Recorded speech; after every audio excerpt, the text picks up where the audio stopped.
Tenemos aquí en los estudios a César Campos, analista político, con quien vamos a conversar justamente de la coyuntura. Muy buenas noches, bienvenido. Carlos, siempre un gusto conversar contigo. Muchísimas gracias por estar aquí en los estudios del canal. En estos instantes, el Congreso de la República está debatiendo el tema del adelanto de elecciones 2023. Le costó mucho aprobar esta reconsideración, pero bueno, se aprobó y ahorita están en el debate. Pero estoy percibiendo dos tendencias. La izquierda, por un lado dice, y yo lo he dicho Cerrón, en el sentido de no vamos a aprobar el adelanto de elecciones si no entra a la Asamblea Constituyente. Y estoy viendo el tema de la derecha que dicen, estamos de acuerdo en los 2023, pero sin los jefes de los organismos electorales. Cambiemos a los jefes porque si no va a ser más de lo mismo. Son dos posiciones que están entrando al juego con una intencionalidad de querer tal vez petardear el tema y quedarse un poco más de tiempo. Dina Boluarte va a sufrir las consecuencias. ¿Qué análisis tiene usted? Bueno, qué gana, ¿no? Cierto, en la última parte de tu enunciado, Dina Boluarte y su gobierno transitorio, que es lamentable decirlo, no ha llegado a empoderarse con la mayoritaria voluntad del pueblo peruano, porque si vamos a hablar con sensatez y realismo, el cronograma que planteaba las elecciones para abril del 2024 es lo más objetivo que se puede realizar. Si es que previamente se necesitan esas reformas que nos impidan que el pueblo peruano vuelva a elegir a un Pedro Castillo Terrones, porque yo me temo que en octubre, bajo las mismas condiciones, sin las reformas completas, reitero, no se va a poder elegir a un gobernante adecuado, ni con mayoría parlamentaria. Vamos a persistir en el voto preferencial que genera disputa dentro de una propia lista y no necesariamente con la lista adversaria, con una representación frágil, fáctica de intereses de la minería ilegal, la tala ilegal, el narcotráfico, como se está exhibiendo en los últimos años. De tal manera que yo lo digo con mucho pesimismo, creo que la solución no pasaba por estas dos posiciones. ¿Quién triunfa?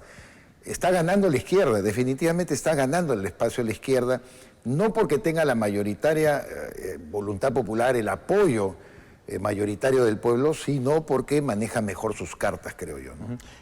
Esto nos da, en todo caso, una lógica de que todo lo han tenido preparado. Sí, claro. O sea, esto no es improvisado. No. O sea, no tiene un nivel de improvisación. O sea, todo, las marchas, las protestas, saber dónde golpear, saber qué decir, atacar hacia en el exterior, o sea, todo lo han tenido planificado. Y no hablamos solo de la izquierda peruana, ojo, ¿eh? No, es verdad, es una ofensiva regional donde, sí, como vemos en el caso de los presidentes latinoamericanos que son de izquierda, como que se le va la vida en el tema de ver fracasado a Pedro Castillo Terrones, que era pues un hijo para ellos, ¿no? Un hijo, no vamos a decir pródigo, sino una creación heroica de sus pretensiones populistas. Lamentablemente parece que ganan en el discurso de más bien ellos patear hacia adelante. Yo cuando leo los Twitter de Betsy Chávez, una golpista, una mediocre, una persona que ocupó la presidencia del Consejo de Ministros solo con el propósito de poder petardear efectivamente la situación y hacer eclosionar, porque ella había sido ya censurada por el Congreso. ¿A quién se le ocurre nombrar presidente del Consejo de Ministros una persona que había sido censurada por ese Congreso? ¿Cómo iba a tener el voto de confianza? Una provocación más del delincuente de Pedro Castillo. Pero esa provocación al final genera este impacto de que la señora Betsy Chávez esté reclamando democracia y de que ella sea pues... Hoy día he leído a Aníbal Torres, un incendiario, claro, que sigue diciendo que Pedro Castillo no consumó el golpe, fue un golpe de Estado inicuo. O sea, no lo consumó, y como no lo consumó, o sea, como no sacó a los militares, a los policías, no cerró el Congreso, como no hizo eso, no dio golpe de Estado. Como no tuvo imperio sobre las instituciones, eso es lo que ha ocurrido, ¿no? Él es un hombre de leyes, o sea, ¿qué está pasando? Pero un hombre con muchos resentimientos, yo creo que es una basura humana por donde se le mire, y me trato de ocupar en sus mismos adjetivos, ¿no? Lo que dijo de Sol Carreño, por ejemplo, una colega nuestra, la verdad que yo nunca he escuchado de un político semejantes atrocidades, ¿no? Y lo que más me afecta es que lo presenten como una persona senil y que debido a su senilidad que es característica más bien de la gente sabia, prudente, experimentada, ¿no? Que pone paz en su vida y pone paz en la sociedad. Este pobre diablo de Aníbal Torres Vázquez más bien la haya dedicado su vejez a incendiar y a confrontar al país, porque él es uno de los autores de esta dicotomía de blancos contra cholos, de regiones contra Lima, como si Lima fuera, pues, no fuera un mosaico. Yo vengo de Lima, pero soy descendiente de quechohablantes, soy descendiente de gente del Callao, soy descendiente de un montón de cosas. Yo no sé, hablan de la élite blanca, Carlos, en los corresponsales extranjeros y los corresponsales nacionales que escriben para medios extranjeros, la élite blanca de Lima. Yo no sé qué tengo de blanco que me opongo y me he opuesto permanentemente al gobierno del sinvergüenza y corrupto de Pedro Castillo Terrones. Aquí nos han ganado esa batalla, la narrativa, la penetración en los medios de comunicación, el lenguaje dicotómico que ha despertado estos aspectos ancestrales que siempre tiene toda sociedad de verse dividida por cuestiones de raza, por cuestiones de credo, por cuestiones políticas o por cuestiones regionales, ¿no? Lamentablemente creo que esa es la carta que está avanzando más en estos momentos. Y tienen esta cuota que ellos buscaban. Así los es. muertos. Los muertos, por O supuesto. sea, esa era la cuota que ellos buscan, que estos extremistas quieren, ¿no? Sangre y muerte. Y la tuvieron finalmente en estas protestas. Yo soy algo bastante mayor que tú, Carlos, y conozco perfectamente el origen del terrorismo. Y como tú y como muchas personas tengo amigos y gente cercana que falleció a consecuencia de la acción subversiva en el país.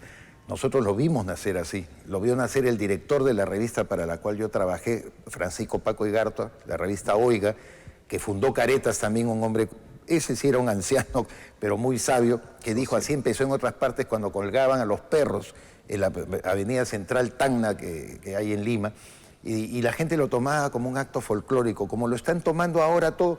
Qué horror, 60 muertos, pero por no tomar una acción directa en su momento, en el segundo gobierno del arquitecto Fernando Belaúnde, tuvimos 75.000 muertos. Y eso es lo que yo veo, lamentablemente, que ahora se desarrolla, sobre todo cuando se trata de presentar a las fuerzas del orden, a las fuerzas armadas, que no es que quieran participar en esto voluntariamente porque les gusta reprimir o porque quieren desaparecer a gente. Ellos quieren defender el orden y el orden constitucional y no los dejan. Esto que bien tú has calificado de acciones focalizadas, de tomar carreteras, tomar aeropuertos, destruir propiedad pública, privada, sedes del Poder Judicial, atentar como han hecho hoy día con la casa del gobernador de Madre de Dios, atentar contra la casa del señor Salguana, un congresista de la República en la misma región de Madre de Dios, contra un congresista en el Cusco también de Acción Popular, contra Freddy Otárola, que ha sido presidente del Congreso en Ancash, porque es hermano del señor Alberto Otárola, presidente del Consejo de Ministros. Todo eso está muy bien organizado y creen que nosotros somos idiotas o tontos los analistas de que no nos vamos a dar cuenta que en la penetración del vandalismo en medio de protestas que pueden tener a lo mejor alguna legitimidad es lo que está imperando y es lo más visible. Ahora lo que quieren imponer es la Asamblea Constituyente. O sea, quieren esa carta. Elecciones 2023 y Asamblea Constituyente. Y sin estos votos no se va a aprobar el adelanto de elecciones. Necesitan 83. ¿Cómo hacer ahí? Por eso, sí, claro. Una Asamblea Constituyente que no tiene razón de ser, pero para ellos no sería bandera. Su victoria, ¿no? Su Claro. victoria de toda esta lucha. No están nada las condiciones. No, para nada. No están nada las condiciones. No son, no, es que pero quieren hacer. se ha dicho hasta el cansancio, Carlos, que un momento constituyente es cuando se rompe el pacto social en extremos, en las que fuerzas políticas representativas, que es lo más importante decir, representativas, son las que entran en colisión y se requiere un nuevo acuerdo. Los países más civilizados y desarrollados, tú lo sabes por lecturas y por tu ejercicio periodístico, no cambian su constitución porque me da la gana de la noche a la mañana. Al contrario, son cartas magnas permanentes como la tiene el Reino Unido, como la tiene Estados Unidos, Francia, en fin, por citar solamente algunos países. Nosotros no estamos en ese momento porque, contrario a lo que dice la izquierda y la izquierda radical y los violentistas y los terroristas agazapados, no es el capítulo económico lo que ha afectado para nada el Perú, al contrario, en 30 años ha garantizado esa libertad económica, mayor apertura, mayor garantía para la inversión, mayores fuentes de trabajo, la reducción de la pobreza extrema. Los indicadores no mienten. y el Perú estaba encaminado luego de 30 años de cambiar varios gobiernos en una ruta económica, como has conversado con el presidente de la Cámara de Comercio del Cusco, en la que todos tenían su parte de acción en esto, el turismo en el Cusco, una industria pesquera, agroindustria en la costa como es La Libertad. La Libertad ha tenido pleno empleo con gente que venía de trabajar de la selva.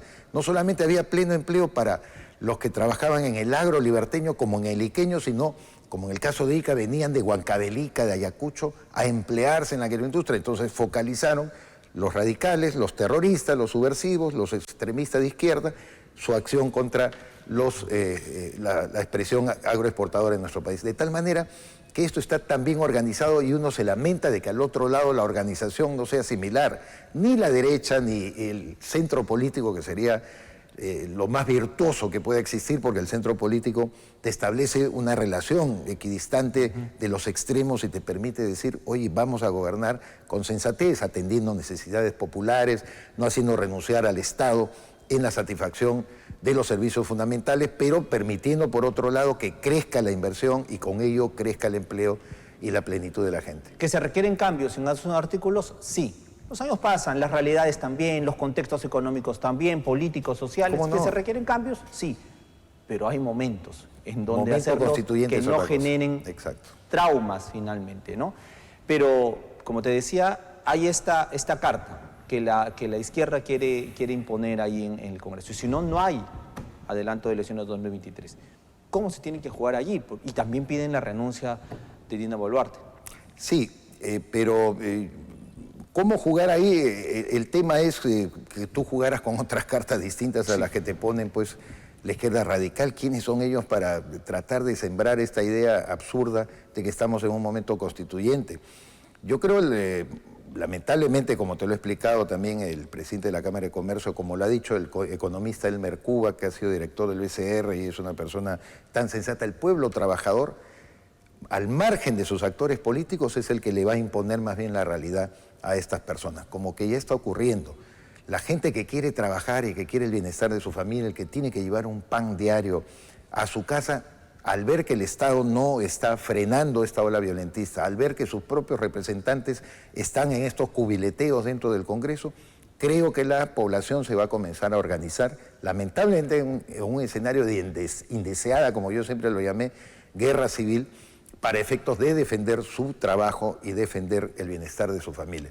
Yo no veo una salida institucionalizada porque vivimos una polarización extrema. Hay un encono político. No confiamos en el Congreso, no confiamos en el gobierno de Dina Boluarte porque ella misma nos ha ganado confianza, no le ha dado una lectura adecuada a lo que ella representa y por lo tanto pues ahí está la misma proporción de rechazo que tenía el delincuente de Pedro Castillo, 71%. ¿no? Y lo peor de esto es que no hay líderes con quien dialogar. Yo escucho a la presidenta Dina Boluarte, extiendo la mano, abro Palacio, vengan a conversar, pero ¿con quién?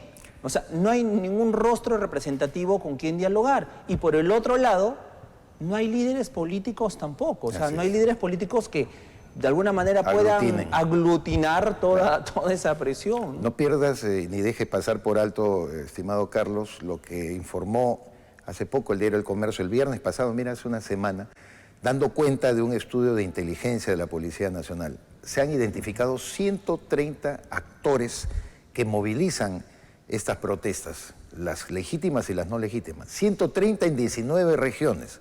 ¿Con quién dialogas de esos 130? Como tú dices, si cada uno tiene una agenda absolutamente diferente y distinta, pero que confluye la izquierda radical, eso sí, en tratar de destruir nuestra esencia democrática y ya a una democracia bastante golpeada como es la nuestra, donde hemos tenido 6 presidentes en apenas 6 años, lamentablemente creo que solamente quieren darle el golpe mortal y definitivo, ¿no? Por lo tanto, como tú avisoras, será la sociedad civil organizada la que tenga esta solución. No hay, por un lado tenemos extremistas, por el otro lado tenemos un Congreso delegitimado, con componendas también, tenemos un gobierno debilitado, no hay líderes políticos, no hay con quién dialogar. Exacto. O sea, todo ese escenario lo tenemos en oscuridad total. Y es consecuencia de un sistema electoral perforado hace mucho tiempo por reformólogos tipo Fernando Tuesta y todos los sabios en quienes confiamos, que deberíamos fortalecer los partidos y al contrario, se debilitó el sistema. Ideas como la de Tuesta y la de otros amigos han hecho que eclosione ese centro político virtuoso que yo te digo. Yo no sé por qué le seguimos prestando atención a las mismas personas que han fracasado en sus propuestas, señalando cuál es el camino que tenemos que seguir. La democracia está herida de muerte en el Perú, Carlos, y yo creo que nos va a costar mucho tiempo recuperarla. ¿Cómo salvarla? Muy difícil, por eso digo, vamos a tener que llegar a niveles lamentables, excesivos y no deseados de confrontación para que ese resultado obligue a un concierto de peruanos a tratar de imponer una agenda sensata, prudente y que establezca un punto medio en el cual todos podamos confluir. De otra manera, yo creo que en este escenario, además del cual salimos de una pandemia como fue el COVID-19, con más de 200.000 muertos, que en realidad ha revelado todo lo pobre del espíritu colectivo peruano, ¿no? ¿Se viene más convulsión social? Se viene mucho más convulsión social. Yo quisiera pensar otra cosa, pero no lo veo. Ojalá lo viera, te lo voy a comentar en una próxima oportunidad. Espero te equivoques. Espero equivocarme, por supuesto que siempre espero equivocarme. Pero esto lo vengo anunciando ya hace bastantes años. Se viene de alguna manera... Así es, así es. Terrible situación.